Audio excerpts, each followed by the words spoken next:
57,000 ఉద్యోగాలు ఇచ్చామని చెప్పారు అధ్యక్ష. ఎంత అబద్ధం అధ్యక్ష. ఈ 57,000 ఉద్యోగాల్లో ఉదాహరణకు అర్థం కావడానికి ఒక్క మాట చెప్తా అధ్యక్ష, ఒక్క మాట చెప్తా అధ్యక్ష.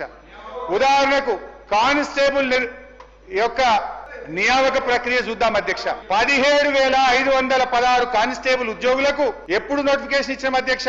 ఏప్రిల్ 25, 2022 నోటిఫికేషన్ ఇచ్చాం. ఆగస్టు 28, 2022 ప్రిలిమినరీ టెస్ట్ పెట్టాం. డిసెంబర్ 8, 2002 ఫిజికల్ టెస్ట్ పెట్టాం. ఏప్రిల్ 23, 2023 ఫైనల్ రిటర్న్ టెస్ట్ కూడా మేమే పెట్టాం అధ్యక్ష. సెలక్షన్ లిస్ట్ కూడా అక్టోబర్ 4, 2023 నాడు ఇచ్చాం. ఎన్నికల కోడ్తో నియామక పత్రాలు ఇవ్వకపోతే మీ ప్రభుత్వం వచ్చినాక నియామక పత్రాలు ఇచ్చి మేమే అంతా చేశామని చెప్తున్నారు అధ్యక్ష. నియామక పత్రాలు ఇచ్చి ప్రచారం చేసుకున్నది ఎవరు అధ్యక్ష? ఈ పద్ధతి ఎట్లుందంటే వెనకటికోవో వంటంతా వండి పెట్టినాక గంట తిప్పి అంతా నేనే చేసిన అన్నట.